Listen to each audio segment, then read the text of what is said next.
If you're caring for someone with dementia, I want to ask you a question. Have you noticed that the afternoons and evenings are the hardest? That your loved one can sometimes seem like a different person around 4 or 5 o'clock? That they get more confused, more agitated, more suspicious, and that no matter what you say or do, it doesn't seem to help. Or maybe you're dealing with something that keeps you up all night, like your loved one waking up at 2 a.m. in the morning. They're convinced it's time to start the day. And no matter how much you tell them it's the middle of the night, they don't believe it. Then maybe they sleep the whole afternoon away and you are exhausted in a way that they can't even put into words. This happens to many people with dementia, not all, but many. I hear things from Careblazers inside of our support rooms all the time. Things like, why does she get so much worse at 4 p.m.? What am I doing wrong? He's up all night and sleeps all day. I don't know how to keep going. Or she's totally fine during the day, and by the evening, she's a totally different person, and I feel like I am losing my mind. Does any of this sound familiar? What I want to do today is share with you, finally, a neurological explanation for what might be going on here. Because a study published this year in a well-respected medical journal gives us an inside peek into what is actually happening in the brain. By the end of this video, you will understand why the afternoons and evenings are so hard for your loved one's brain, why sleep often gets flipped upside down in dementia. And I'm going to share some things that you can do to help. Not because there's a magic fix, unfortunately there's not, but there are some practical things you can do to help the situation. First, let me put to words what you might have been experiencing. Sundowning is the term used to describe the pattern of somebody with dementia who seems to be more confused, anxious, restless, or in distress as the day goes on, often in the evening. And it's not just occasional or random.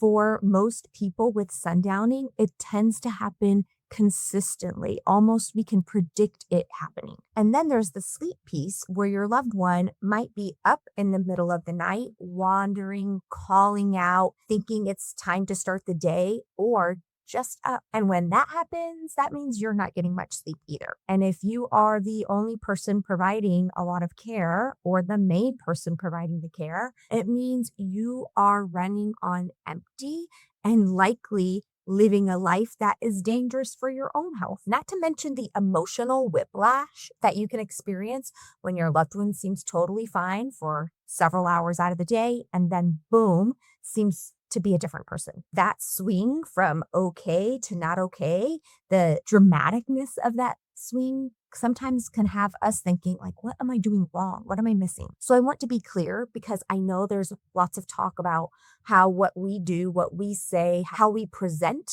can sometimes trigger our loved ones. But in this situation, it's not something you are saying or doing that is causing the sundowning. It's not about you at all. It's about what's happening in your loved one's brain. And now science is giving us a clearer picture on what exactly is happening in the brain. So let's talk about the science. There was a study published in December 2025 in Neurology. That is the medical journal for the American Academy of Neurology. And what it did is it tracked over 2,000 older adults over the span of several years. At the start of this study, none of the over 2,000 adults had dementia. Researchers had the participants wear a small chest patch that tracked their circadian rhythm, basically their body's internal clock. Here's what the researchers found. The participants whose internal body clock was weak and irregular had 2.5 times higher risk of developing dementia compared to the participants with strong, consistent body clocks. Nearly 2.5 times. So what does this mean for your loved one who already has dementia? It means that we are understanding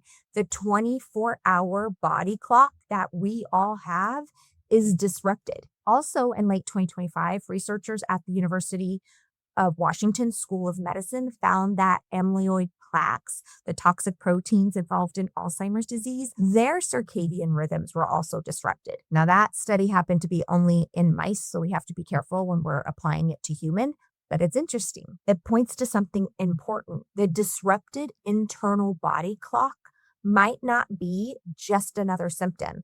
It literally might be involved in how dementia progresses. So, what does this mean for you at home? It means that sundowning is not behavioral, it's not manipulative, it's not your loved one choosing to be harder in the evenings. It's their brain's broken clock system sending wrong signals to their brain at the wrong time. Their nervous system is doing their best to respond to information that is no longer reliable. Okay, so now that we know a little bit more about what is happening in the brain, we can talk about what can we do to help make the afternoons and evenings more peaceful. Number one, morning bright light. And I mean bright light, preferably the sun, the single most supported tool that we know from all the research is that the brain's internal clock needs to be exposed to bright light, especially in the morning. Light is literally the input that sets the body's internal clock. So getting your loved one outside into bright light in the morning is important. And if you're in a place where there isn't sunshine or at the time of year there's very little sunshine in the morning, you could consider a light box. This isn't a cure,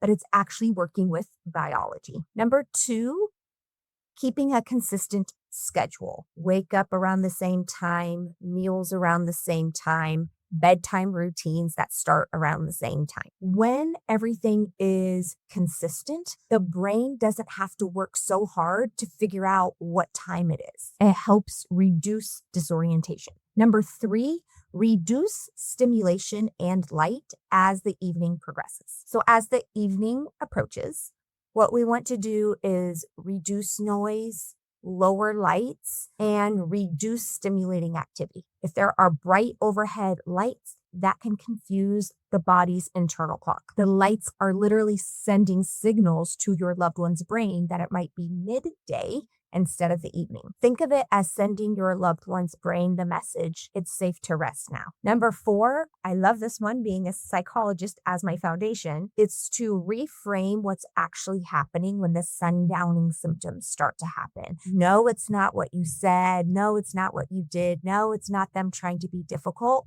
Instead of thinking like, oh my gosh, what now? What did I do to cause this? Or why do they keep making my life difficult? We want to reframe it like, yep, it's 4 o'clock. Their brain is having a hard time. Their internal clock is totally disrupted. It's not about you. It's not about them. It's about this internal body clock that doesn't realize what time it is. And so instead of thinking, I have to stop this right away, I have to fix this right away, it might literally be reframing it of, okay, we are going to ride through this in the most calm way possible. Number five, this is so much easier said than done. Take your own sleep health seriously. I want you to hear this. If you are not sleeping, you are not okay. There is no human being who can sustain chronic sleep deprivation indefinitely. It's not about how strong you are. So this is a time where we want to think about respite care, enlisting help from other family members, friends, community members, or having a deeper conversation with your loved one's healthcare providers, a social worker at the clinic in terms of what can be done. I also want to briefly touch on some things that are naturally human responses we might have and why it actually makes things more difficult for us. One, trying to reason your loved one out of sundowning, trying to explain things, but it's not nighttime yet, but you need to relax right now. Their brain's not going to be able to understand that. They don't have the ability to understand that. They don't have control over what they are doing. The brain that is responsible for logic and reasoning and orientation, it's disrupted. And when we're trying to convince them about the time or tell them how important it is to start winding down and being calm, we're literally trying to get them to do something their brain is not capable of doing. Number two, resist you getting busier or louder as the sundowning starts to happen. When somebody with dementia starts to sundown, sometimes there's a reaction to try to do more with them, engage with them more, keep them busy. But a dysregulated system needs more calm. It needs less stimulation, not more. So this might look like quiet company, gentle presence, low, soft, familiar music. Sometimes the most powerful thing we can offer in these moments is just stillness. And definitely, we've already touched on this, but don't leave bright lights on all evening. For people whose internal body clock is already disrupted, having interior bright lights on in the evening is communicating to the brain, stay awake, stay alert. You cannot rest right now. Okay, so before we close, I want to take a moment to just acknowledge the reality of what I'm talking about here. It's one thing to understand the science of sundowning. It is another thing entirely to have to live through it night after night after night. It's almost like we can dread the clock ticking, knowing what's coming our way. Just because science has given us some more information about what is happening in the brain doesn't mean it's any easier for us to live with. Careblazer, you are doing an incredibly difficult but meaningful job in caring for your loved one. If you want more support in the day-to-day realities of caregiving, of things to do, things not to do, having real life human connection and support when it works for you, I encourage you to check out our Care Collective program, where we come together week after week, multiple times a week, and give you a place 24/7 to get information and support to help guide you through these difficulties. There's a link in the description, or you can go to our website, which is www.careblazers.com. I am sending you so much love. I will link the research articles below this video too. So if you want to deep dive into the science on your own, you can take a look at it for yourself. All right, Careblazer, sending you love. This is Milo. This is say bye. Bye, Careblazers. Also, Nico gets a belly rub for every person who subscribes from this video. So if you haven't already, click the red subscribe button. It's totally free, and Nico says thank you very much.